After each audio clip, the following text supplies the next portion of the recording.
Okay, so this is a video showing this is my 2007 Toyota Prius.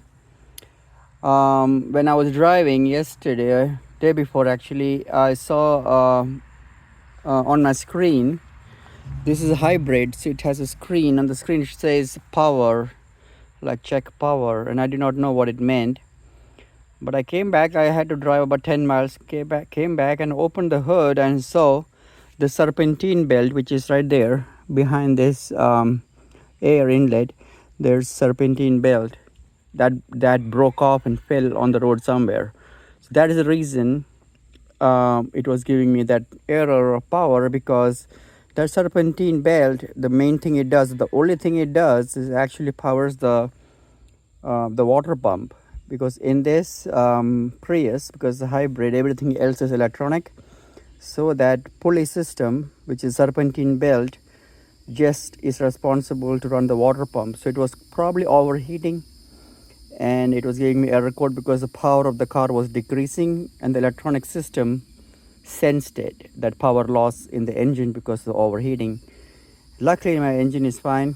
It was still running when I came home. So I stopped my car, I went to the shop and got a belt. Since the 2007 Toyota Prius, that's the model number for the belt, and that's how the belt looked like. It's kind of small belt. Like I said, it's just for the water pump. That's the only thing it does. Everything else is electronic. So so now we are going to replace the belt. The belt is not there now because it fell up on the road, but this is a brand new belt. So let's go for it.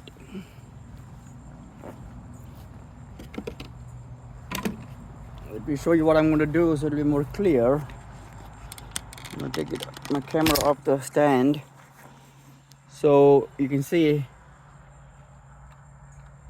it's a hybrid. All right. So what we're going to do is we're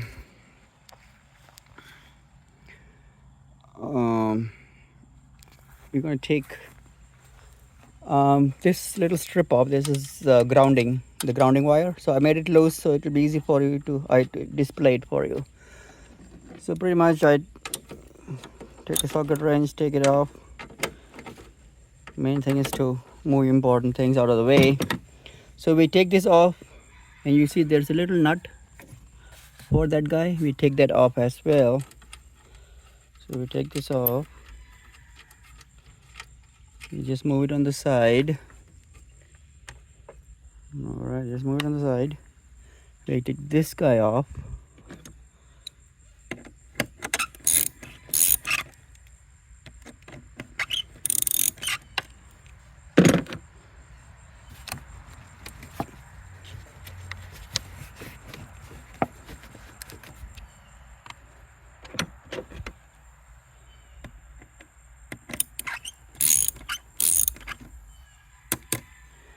Make that one, take that one off, make it loose. All right, so we're trying to take 3 things off. All right, that's it. Be good. We just prop it on the side. You don't have to take it off completely from the bottom. It's hard to take the bottom side. You don't have to, but you can see the belt's supposed to go there. That's the belt pulley. So what you had to do, you had to loosen this bolt up.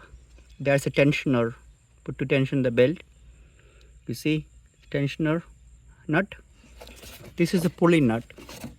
So this pulley nut locks the pulley onto the bracket so it don't slide. So once you tension the belt to the right tightness, the tightness of the belt is usually like a 1/4 inch or a 1/2 inch play. Should have a little bit play, little bit looseness, like 1/4 inch or a 1/2 inch. When you push the belt down, that's how you know the tension is right. So you loosen this tensioner and then loosen the pulley bolt, because when you loosen the pulley nut, it'll get loosened from the bracket. So these 2 bolts needs to be loosened. It's very important to loosen both bolt.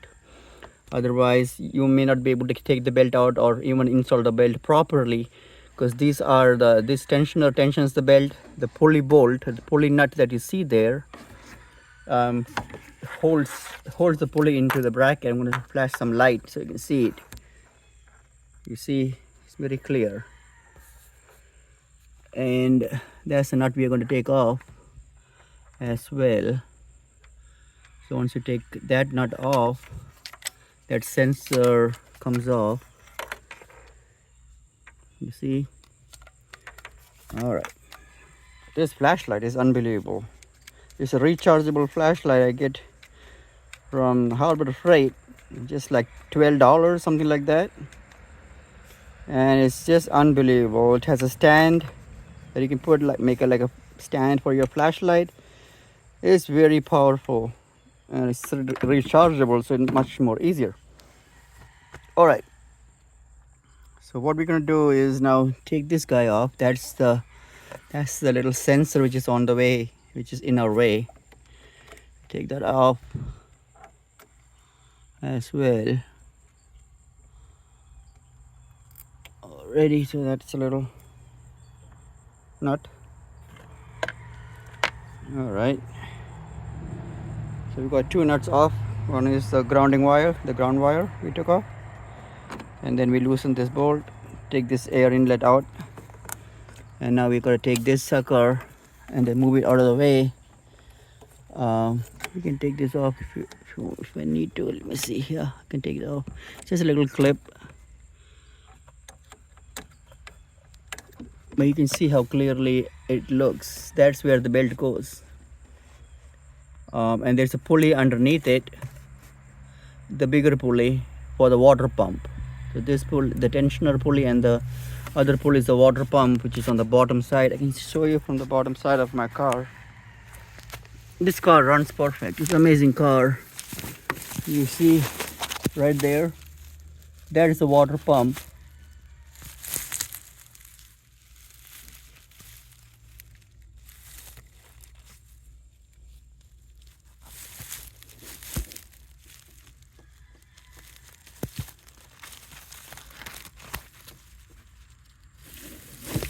So that is the water pump from under the bottom of the car I was showing you.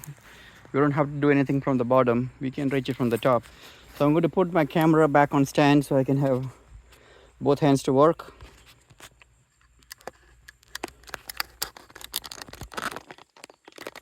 Okay.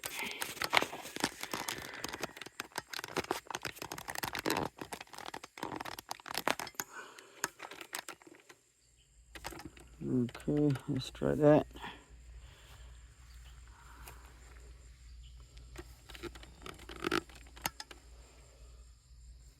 All right.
So if you cannot make that bottom, the pulley nut loose, you have to just use a long handle. I just have an old jack handle. You can just put it there and then try to, you see, ratchet it out like that. That way it gives you a longer reach. That's how you do it.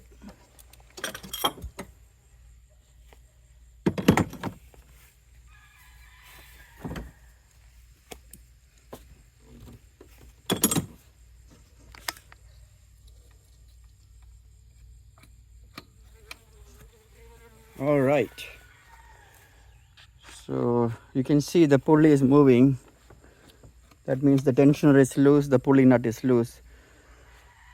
While the pulley is tight, you have to make sure the pulley doesn't wobble after you install everything, or before you install everything. You make sure before you loosen the nut, you have to move the pulley, make sure the pulley doesn't have any wobble or pulley doesn't have any rough edges, because then if it does have a wobble or rough edges, that means the bearing is broken or the edges are really rough and you want to buy a new pulley. Okay, so make sure you test the pulley before you install the belt.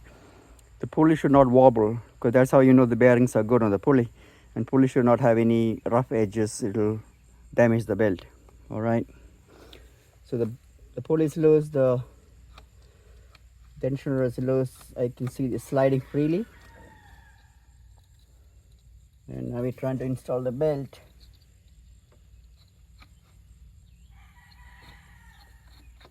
All right.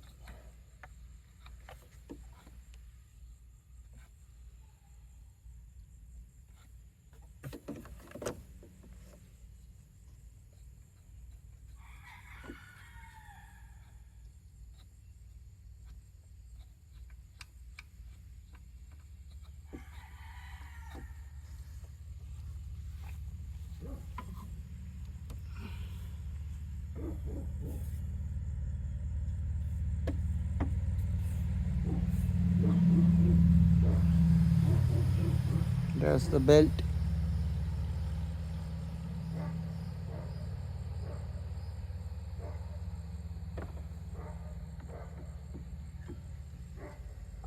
How we route the belt is pretty simple. I'll post a link on the video page on the bottom of the description of the video with the image for the routing of the belt.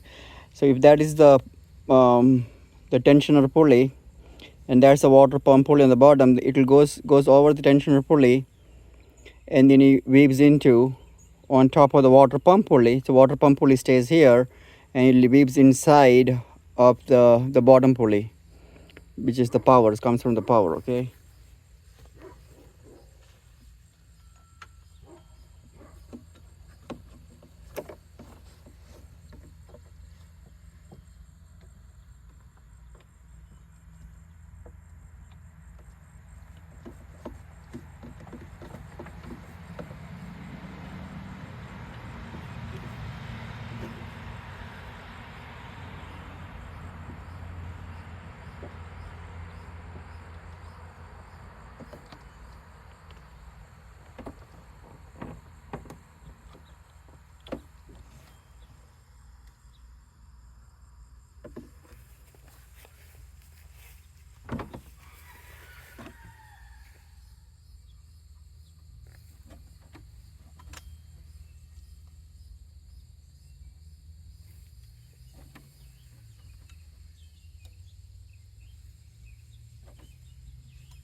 You need a long handle ratchet like this to reach the bottom tensioner nut.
All right, so I can show you. I put the belt in.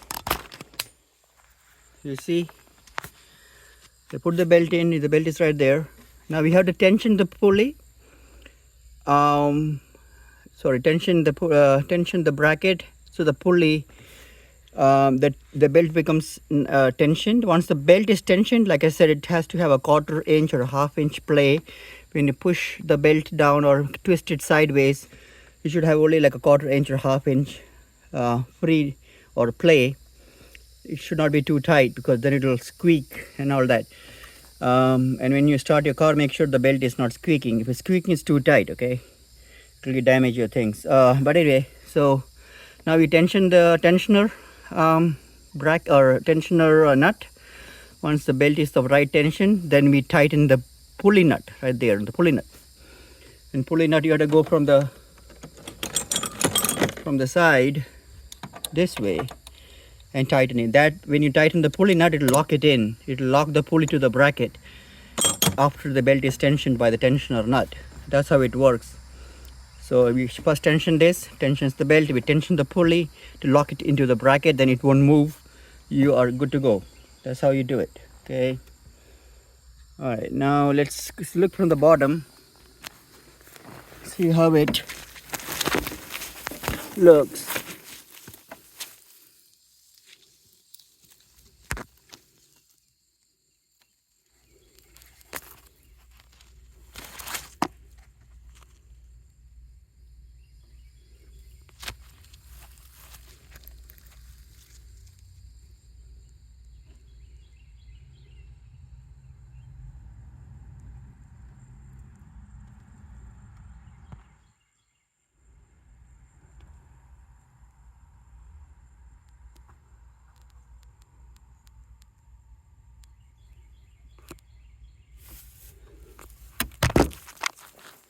All right, so that's how it is. So we're done. So once you do that, we put it back just like how we removed it, and you start the car. Make sure there is no squeaking in the pulley system, okay? And if you're wondering what happened to my car, well, it's not that I'm a bad driver. I've been driving over 30 years with 0 accidents. But one night when I was driving towards my house, it was pretty dark and there was rain and I couldn't see much road because the wiper was not working properly. We had my bad luck. There was a tree on the road and I was the first car coming through the road. I ran over the tree because it was just after a little bend on the road. Next thing I know, that's what happened. But luckily, I go reverse and then go a little bit around the tree trunk and I got back home. Since then, this car has been running. The only thing that broke is the AC system. See how it busted? This is the cooling tank for that cooling system still works. Although it's all busted there. But the AC system on the bottom is broken. So AC doesn't work. The whole thing got jammed in. You can see the whole thing got jammed in and the fan is more closer to the engine now. You see how close it is to the engine? It's because the whole radiator got bent. You see how much bent it is? You see?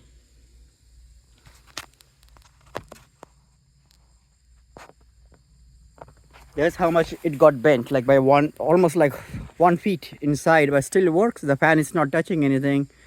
It has been running. So I've been using this car. It's an amazing car. It gets me like almost 40 miles a gallon. It's a 2007 hybrid. Unbelievable car. My favorite. It's the only car I would buy if you want to drive a car which is reasonable and 0 cost of ownership. As long as you maintain properly, this thing will run. You can get like 400,000 miles out of it. This one has over 250,000 miles. Runs like brand new. You can get 400,000 miles out of this easy if you maintain it. Because it's a hybrid, half the mileage is on the. It has 2 engines. One is the IC engine that you see here, internal combustion engine, runs on gasoline. This is the electric. So it runs half and half. It flips back and forth between the two, depending on how much charge you have in the battery. That's how you get that much mileage, and it reduces the wear and tear on the engine, because when it's running on the electric, there's no carbon burning, so the engine is only taking half the mileage. That's why it can go like 400,000 miles or more.